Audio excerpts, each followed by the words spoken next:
Hi guys, I just got back from my OTS championship and we got first place.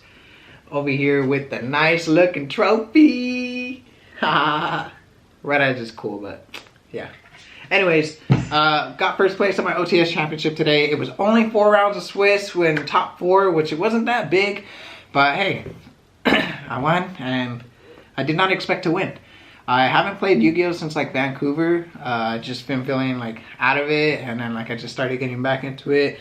Today I ended up waking up late and I just got there on time to the OTS championship, and I was like, dang, what do I even play? Like, I'm just gonna play the wee woo, but like what build am I gonna play? So I just saw Max Reynolds list and I said, what's up, let's go. Shout out to Elijah shit, man, because I was missing a gigantic sprite, and as soon as I got there, even though I turned in my deck list, I turned it in with pretty much Max's list, side deck variants and stuff like that. You guys can see the differences as I get into the deck profile. But yeah, I knew the basics of the deck, so if you know the basics, you know you can play really good, and this deck is actually going to outperform people, and they just catch people off guard as well. Yeah, let's get straight into this deck profile. Alright, so look at this sick mat I got, guys. I mean, it's obviously not compared to this trophy, but sick mat. They ended up giving us some pack and like a bunch of like store credit as well. I don't know, maybe I can open these packs right here in this after the deck profile. But yeah, so they gave us a store credit. It was about like 100 each store credit, which was pretty cool, I guess. It wasn't too crazy. Like I said, it wasn't that big of an OTS championship, but yeah, let's get straight into this deck profile. Yeah, shout out to the Wee Woo community. 3 hydrant, I think that's standard across the board. 3 lifter. One thing that's not really standard across the board that a lot of people always like, you know, go back and forth on is the 3 impulse. Some people like to play 1. I've even seen some people play 2. I just don't think that's correct. Impulse is just gas. It's such a perfect hand trap. Until somebody proves me wrong, otherwise I'll continue playing 3. I did play the 1 fire engine. I did not play the fire attacker. I agree with everybody else when saying that when you brick, and you're mainly breaking on all the big guys. You're not really breaking on any of the little guys clearly, because they start your engine going. Fire engine's really important because it does get you any of these. Other than that, like fire attacker is just more of a greedy play, and I just don't think that play is really considered at the moment. Maybe up until AGOB format, but for now, it is what it is. 2 preventer, that's pretty standard, I want to say. And then the 2 turbulence. I think that's it for just the Rescue Ace monster engine. Yeah, there's not much to explain. Turbulence is broken. Did play the Ibly. This deck just really turned into an Ibly dot deck. You know, in the beginning I used to play with Super Poly. In the beginning I used to play with just trying to like outsource people with the Fenrir package, or just trying to outgrind people by just blowing all the monsters on board. But Ibly, it kind of just turned into an Ibly dot deck, and I've noticed it really just catches people off guard, and it gives you free games. I mean, I can't say it gave me too many. It only gave me 2 actual wins. The rest of the time, it was just kind of like, it was there. It is what it is. I Ibly'd a Flu player, and it literally was the most useless thing I've ever seen. I felt so sad. But yeah, for the hand traps, I do have 3 Ash Blossoms and the 3 Nibiru. Ash Blossom's pretty standard. I think that's like everybody knows that we're in a format where Ash Blossom's pretty versatile. I chose to keep the Nibirus in. Only because in the OTS championship, I feel like a lot of people always try to give it their all and try to go out, and yeah, I actually never summoned it. I've never used it at all. I had it like dead in my hand. I had 2 of them in my hand at one point against Fluunderreed's player. Yeah, it could have been something else. Maybe not main deck this, maybe just main deck something else. Other tech choices you guys can choose. For again, tech choices. 3 Fenrir. Fenrir, I think, is just, I don't know, it's Fenrir. I don't know why the ban list didn't get this. Didn't even touch Fenrir. Like, the fact that everybody's just going to be maining this as an engine now. It's just pretty cool. Fenrir is free. One thing I do want to tell you guys, though, as a Rescue Ace player, when you special summon Fenrir, whether if it's an attack or defense, it doesn't really matter. When you special summon Fenrir, you are gonna get to a point where you have to decide, should I activate Fenrir to search, or should I don't know. I've been in so many positions where should I normal summon Airlifter search first?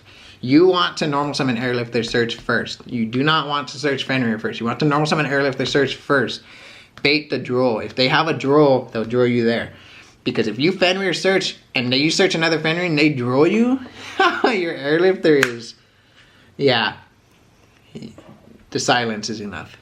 Getting into the spells, just for the engine, so we got the 3 emergency, 1 alert, 1 rescue, 1 HQ. Some people don't play this, and if they do play it, a lot of the times after game 1 they'll side it out. I honestly think that's incorrect. Usually game 2 and 3 are your main grind games, and HQ gets you there all the time. There are some conflictions when it comes to Pot of Prosperity. HQ really, it can conflict. But you really, if you're at that point, I mean, you're just gaining so much advantage. Yeah, I had no problems with anything else.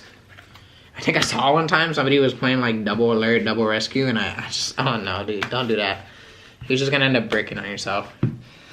Other spells, we got the 3 prosperity. Again, I just don't understand why they didn't touch this card, but it's broken. 1 Rhoda, 1 for 1, and 1 Call by the Grave. For the longest time, if you guys like kept up with me, 1 for 1, I just disliked it. I just was never a fan of it, but you know, getting Hydrant on the field, excuse me, mandatory, needs to be done. For the traps, we got the Contain and Extinguish. I did not play the other one. I honestly don't even remember what it's called, but I just don't think it's that good. Reinforce, there you go. I did not play the Reinforce.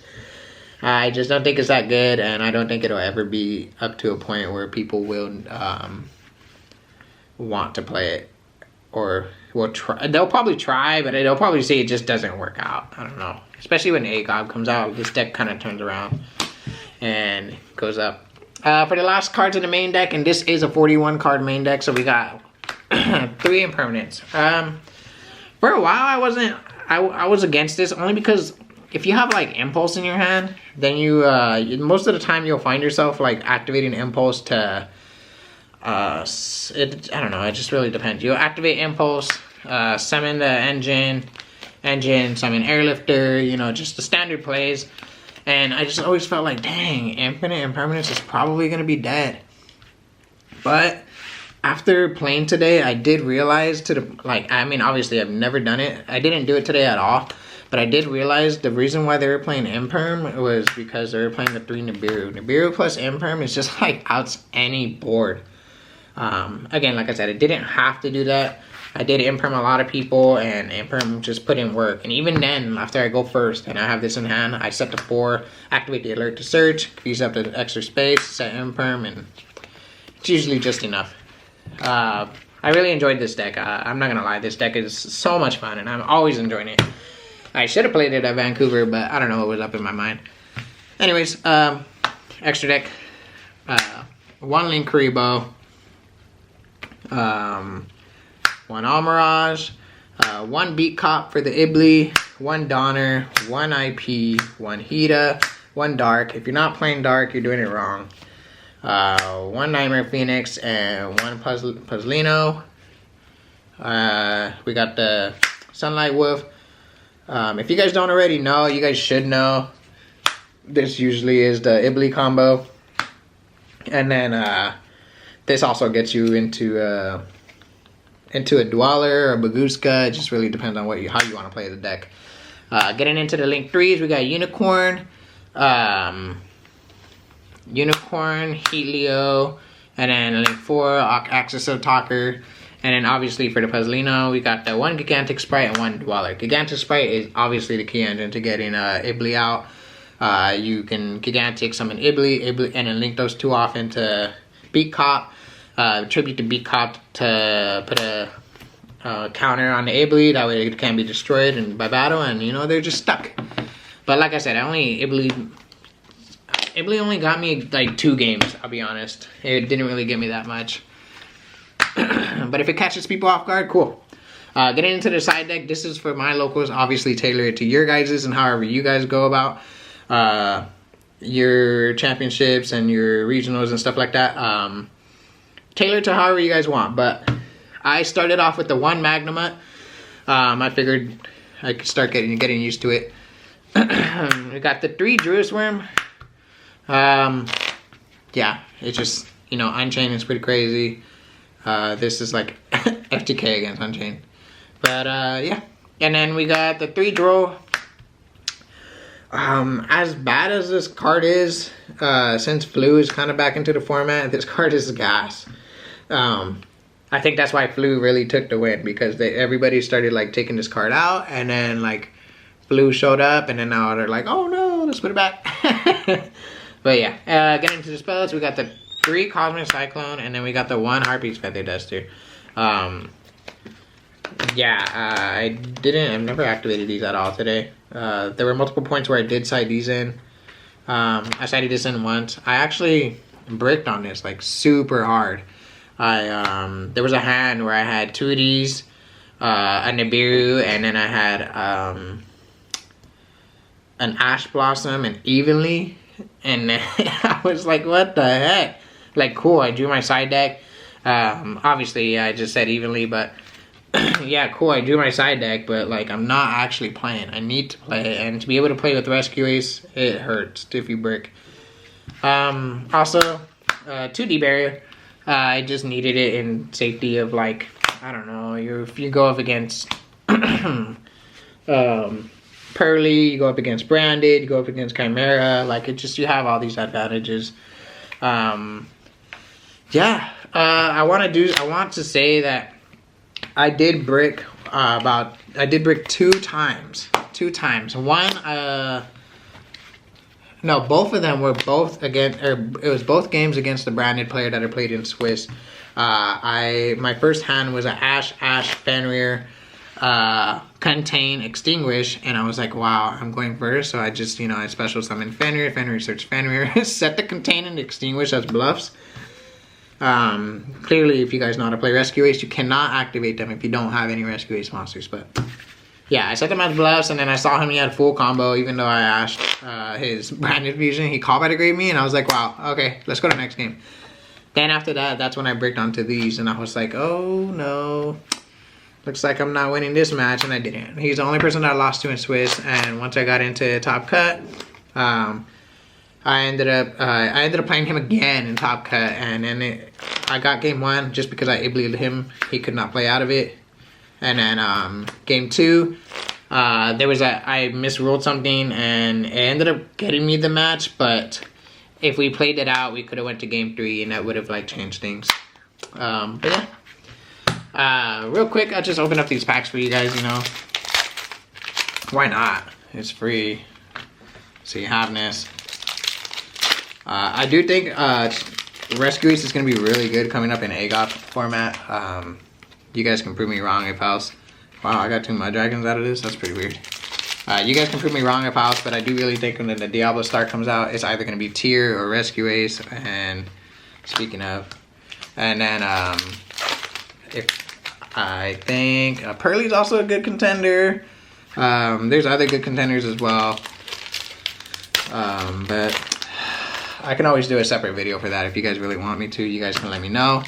But yeah, I got this really sick mat, the OTS mat. Like, that's honestly the only reason why I played, because I was like, oh cool, if I can like try to get this mat, even if I like get it off of somebody. I just thought it was really cool. I've never had an actual mat that had the official tournament store, like an OTS mat or whatever. But packs were okay. Thank you guys for watching this video. I really appreciate it. Thank you guys for keeping up with me and begging me to come back when giving you a Rescue Ace deck profile. Yeah, shout out to everybody who helped me out. Again, shout out to Elijah for hooking up with this Gigantic, because, you know, I could not even play if it wasn't for him. Yeah, thank you guys. Please like, comment, subscribe, and I'll see you guys next time.